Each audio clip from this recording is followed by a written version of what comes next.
आज market 222 point minus close हुई और मैक्सिमम 600 पॉइंट प्लस तक गई थी मार्केट अच्छी खबरों के हिसार में है और काफ़ी दिनों से है। और जब ये खबरें पुरानी होंगी थोड़ी सी, तो ये जितने भी स्टॉक्स हैं, इन खबरों के अंडर जितने भी स्टॉक्स आए हैं, वो स्टॉक्स मुझे लगता है कि अपनी करेक्शन करेंगे, ठीक है। क्योंकि होता ये है कि जब भी किसी स्टॉक के हवाले से या किसी सेक्टर के हवाले से न्यूज़ आती है, तो एक्स्ट्रा ऑर्डनरी उसके अंदर बाइंग आ जाती है, और जो उसका इम्पैक्ट होता है, यानी कि उस न्यूज़ का जो इम्पैक्ट है, फ़र्ज़ कर लें उसका इम्पैक्ट 20 रुपीज़ का इम्पैक्ट है, वो 20 रुपीज़ का इम्पैक्ट 1 साल के बाद या 2 साल के बाद काम करने के बाद आना है कंपनी में, लेकिन शेयर प्राइस जो है वो ऑलरेडी 20 रुपये गेन कर देती है। तो जब वो ख़बर थोड़ी सी पुरानी होती है, तो उसके बाद जो कोई भी स्टॉक है वो अपनी प्राइस को करेक्ट करता है, डेफिनेटली करेक्ट करता है। तो उसके हवाले से मैंने एक वीडियो बनाई है दोपहर में, वो भी आप देख सकते हैं। और आज मैं एक स्टॉक को डिस्कस करूँगा, बहुत इंपॉर्टेंट स्टॉक है, काफ़ी नुकसान किया लोगों ने उसमें भी, तो उसको भी आज हम डिस्कस करेंगे। सबसे पहले हम आज के स्टॉक्स को देखेंगे, कैटेगरी ए और ए प्लस, जो मैं डेली बेसिस के ऊपर आपके लिए तैयार करके लेकर आता हूँ।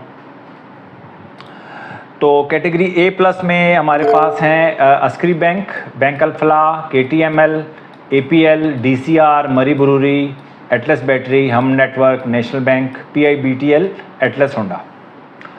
अच्छा, एक सब्सक्राइबर हैं, उन्होंने नेशनल बैंक का कहा था, या काफ़ी उनका एक कंसर्न होता है लोगों का, यार जब सस्ता होता है तो आप बताते नहीं हैं, और जब महंगा हो जाता है तो आप बताते हैं। आपने मेरी जो कैटेगरी ए प्लस के जो स्टॉक्स हैं उनको डेली बेसिस के ऊपर आपने चार्ट पे लाजमी देखना है। देखें, आप मेरी अगर वीडियोस देख रहे हैं और चार्ट नहीं देख रहे, और या चार्ट आपको देखने नहीं आता, तो फिर एक बहुत बड़ा हमारे दरमियान एक गैप है। वो गैप जब तक फिल नहीं होगा, उस वक्त तक मैं अपनी बात आप तक पहुंचा नहीं सकूंगा, समझा नहीं सकूंगा आपको, ठीक है। कुछ जनरल बातें होती हैं जो आप मुझसे सीख सकते हैं, बट मेरा जो मकसद है ये वीडियोस बनाने का, वो पूरा नहीं होगा उस वक्त तक जब तक आप चार्ट को पढ़ना नहीं सीख लेते, ठीक है। तो आप कोशिश करें कि चार्ट को कम से कम खोलें और चार्ट को पढ़ना सीखें। उसकी छोटी छोटी जितनी भी एज ए बिगिनर आपको चार्ट को इस्तेमाल करना आना चाहिए। तो जब भी कैटेगरी ए प्लस में कंपनी आती है, तो आप ये देखा करें, देखिए मेरे पास रिकॉर्ड भी आ रहा होता है, मैं शो कर रहा होता हूँ, बेसिकली रिकॉर्ड भी शो कर रहा होता हूँ। और अगर मैं आपको शो करूँ वीकली का जो रिकॉर्ड होता है, ये देखें वीकली में मेरे पास 25/9 से डेटा आ रहा है। आप इसका स्क्रीनशॉट लें, 25/9 से मेरे पास डेटा आ रहा है। 25/9 को जैसे मेरे पास अभी मैं अगर नहीं 25/9 तो नहीं, मेरे पास तो डेटा आ रहा है 10/9 का डेटा मेरे पास आ रहा है। AGL उस वक्त का है मेरे पास 10/9 का AGL ए प्लस में आया।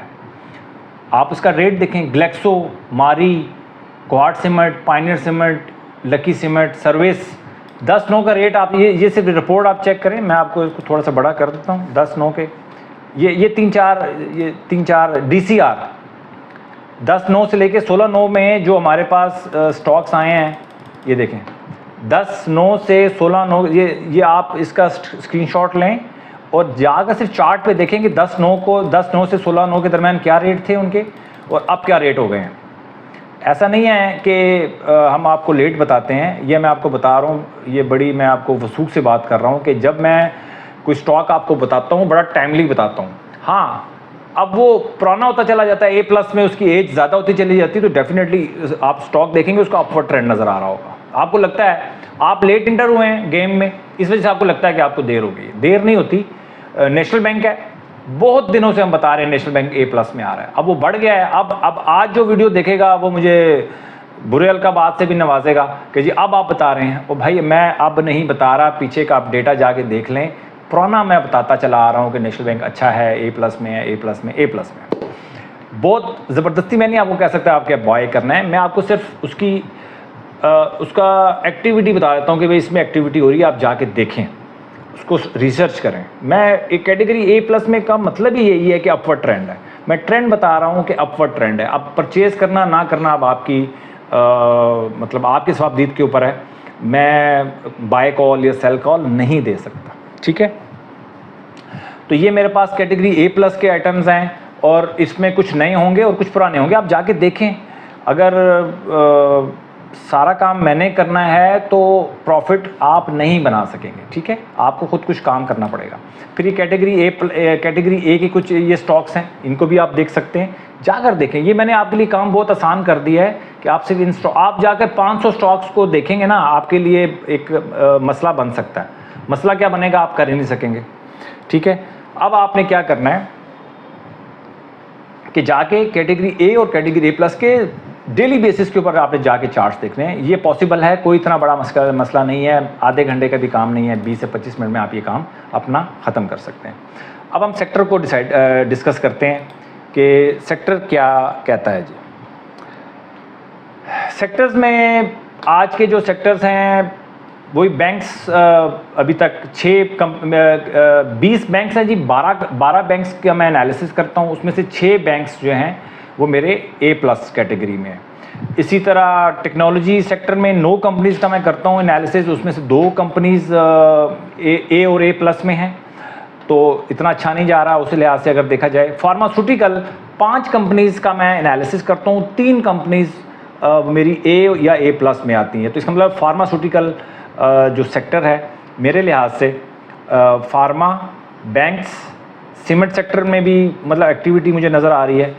और सबसे ज़्यादा जो इम्पोर्टेंट चीज़ है वो मेरे ए और ए प्लस के स्टॉक्स हैं, वो जाके आप देखें, उनके आप चार्ट निकाल के उसको स्टडी करें आप, ठीक है।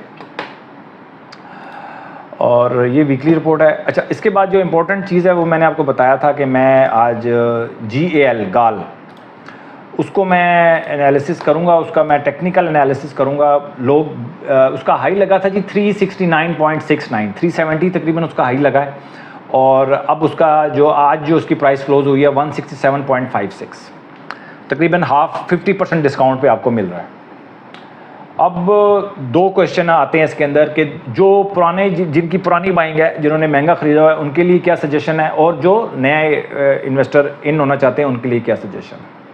देखिए, सबसे पहले मैं अगर 2 किस्म के जो मेन कैटेगरीज हैं वो होती है, एक मोमेंटम ट्रेडर होता है, एक होते हैं वैल्यू ट्रेडर, यानी मोमेंटम इन्वेस्टर्स। जो मोमेंटम पे ट्रेड करते हैं उसको हम मोमेंटम ट्रेडर्स कहते हैं।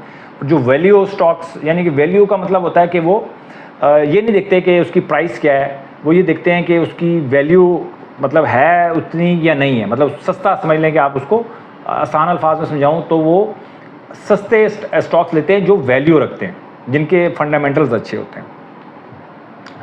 अब जो है बारी जो है यहाँ पर वैल्यू स्टॉक, जो हमारे जो वैल्यू स्टॉक जो लेना चाहते हैं ना, ये उनके लिए है। यहाँ पर ये मैंने एक चैनल बनाया है 203 से लेके 163 तक। इसमें इसने देखें, ये इसने सफ़र किया था, ये काफ़ी दिन रहा था, ये देखें ये यहाँ पे।